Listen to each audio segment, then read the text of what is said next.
Hello and welcome to Tabletop 24. I'm Alan. I'm John. I'm Brian. And welcome to another episode of We'll Play Again, where we take a look at games that we've recently got to the table and how quick are we going to get them back to the table, where we answer the question of, would play again?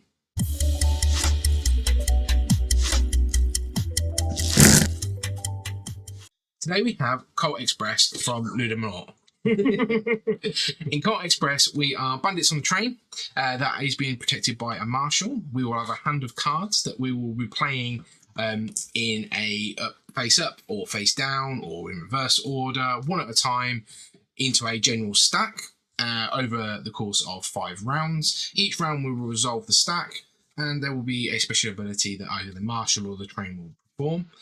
We are looking to grab as much loot as we can from the train. Now that may be in the form of the briefcase, which holds $1,000, a gem which holds $500, or purses which hold anywhere between $250 and $500. We can do that as we go through the round. We'll be shooting each other, we'll be punching each other, we'll be climbing on top of the train, moving throughout the train, and over the course of the 5 rounds we may gain money, lose money, but it is the person with the most money at the end of the game that wins. And that sort of covers everything. Yeah, I mean, just look at it. This is one of the first board games I've got, and I was just comparing my copy, which is very dogged and played and well loved, to this kind of pristine one here. And I printed out. There is a neoprene mat for this that sits on, but I printed them. I printed them out at work, so I've got the board that it sits on, and it just makes it look a little bit better than with these cactuses on. I mean, there aren't many games that have better table presence than this, and I would hazard a guess it's the giant version of this and the giant version of Takenoko that has better table presence. I mean, it's a toy almost, rather than a board game. And you say, when I first sold this, it's described to me as, oh, you're playing a board game, but you're playing actually on a train. You've got a 3D train, and yeah, it's for that reason alone, I think it's just absolutely wonderful. And it's not, we haven't got it here, but an expansion is a DeLorean time machine that sits in front of the train, and if you end up in it, you pop up. Yeah, anyway, everybody close your eyes and you come up underneath one of the anywhere in the thing. I mean, it's just lovely. It looks fantastic. It looks amazing. The only thing about it that is annoying, you have to move your little people around. You have to pick up these purses, and it can be a bit fiddly. As displayed.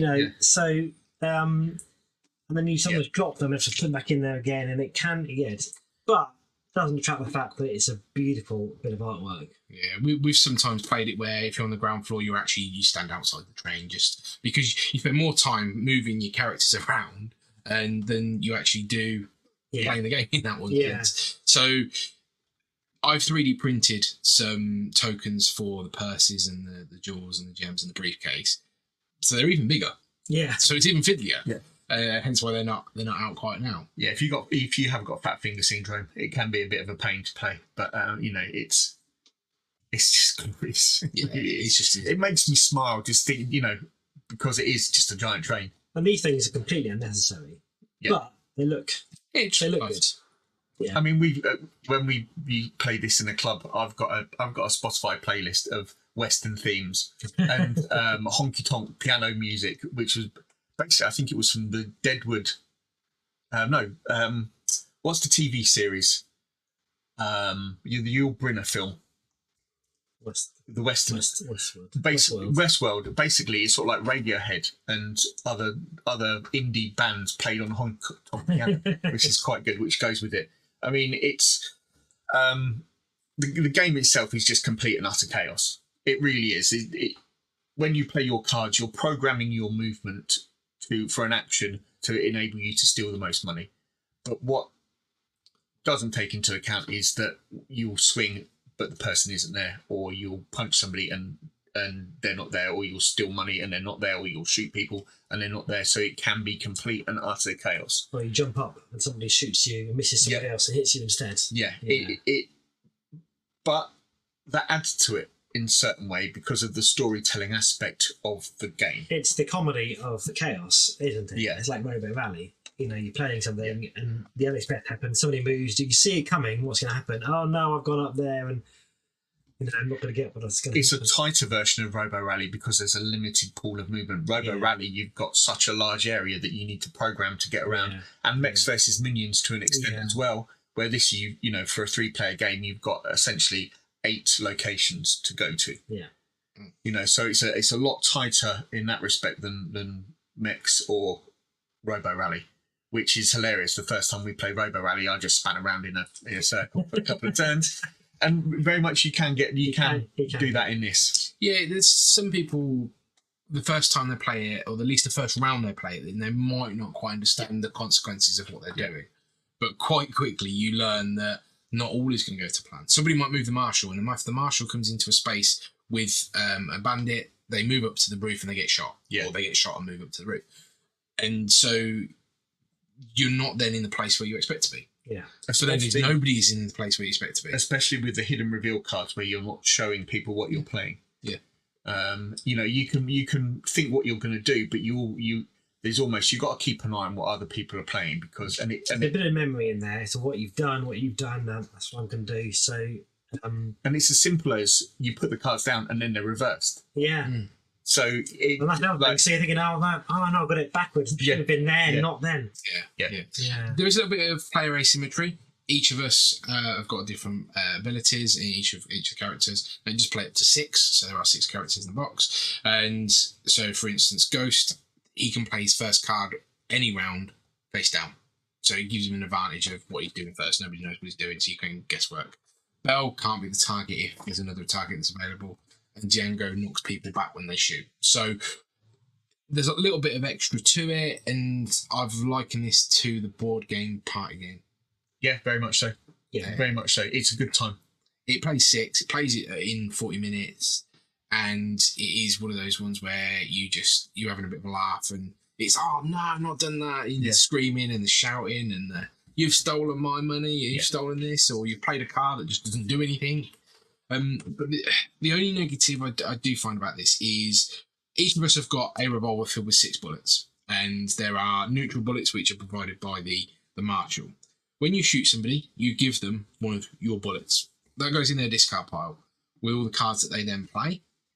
They get shuffled back into the deck every round. So you can quite easily clog up somebody's hand.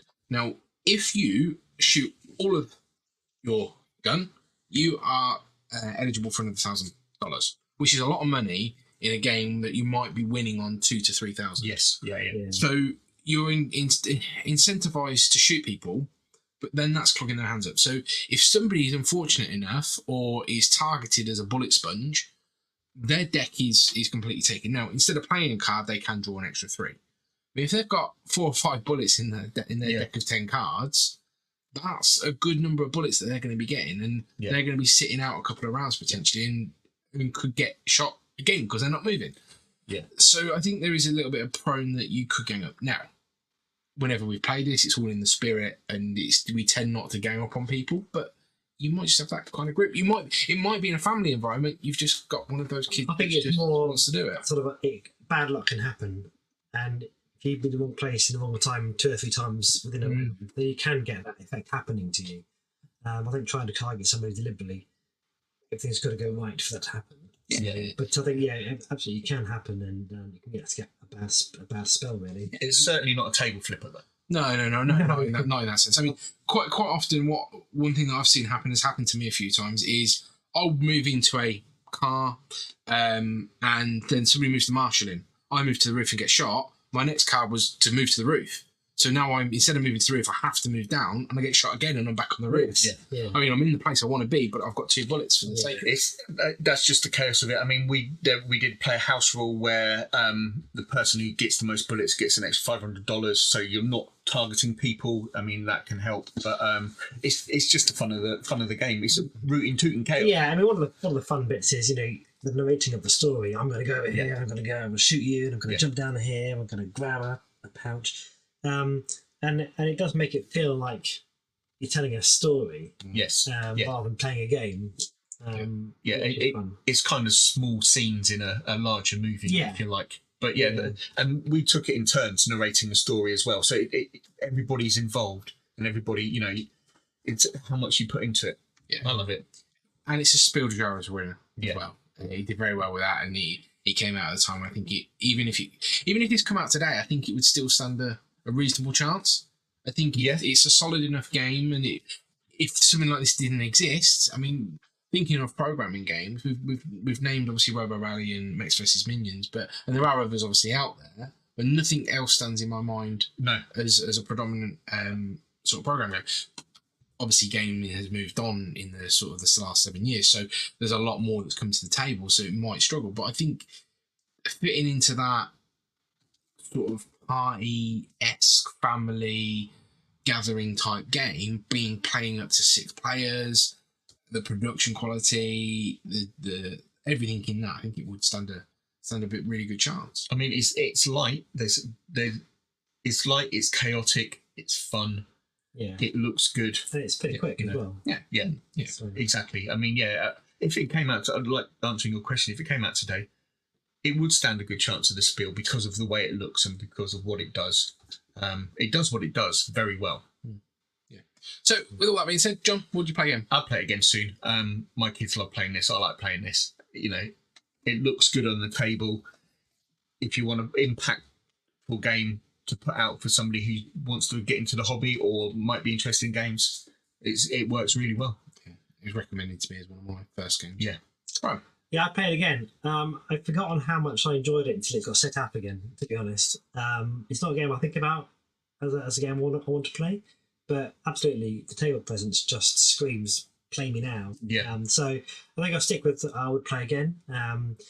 But it's a game for just to break in the mood a little bit, or for a bit of a light-hearted evening or party game. Yeah. And for me, it's we'll play again. I think it borderlines that party game-esque. It plays up to 6, which is always a good number, and it doesn't slow down when you play up to 6. It's a quick game. You get a few rounds, a few games of it in, and a lot of the time you're never playing just one game of it. No, that is true. Yeah. That's true. Yeah, and you want that more action. Now, again, same as Brian's point. Mm-hmm. It's not a game that I'm going right this week. This is the game of choice for me. But if somebody brought it along, or we found ourselves at a 5 or 6 number where we'd normally be playing 3 or 4, it would be one of the games I'd probably say, do you know what? Yeah, let's do it. At a convention, if you're looking across a shelf at a games library and there's not many titles and this was there, I'd probably pick this up. If you're looking for a game that we hadn't played before or something like that, but if this was there, let's get this out, you know. Absolutely. Yeah. Fantastic. So thank you for joining us for another episode of We'll Play Again. If you haven't done so already, check out other videos on the channel, give us a like and a subscribe, and we will catch you next time. Take care. Bye. goodbye.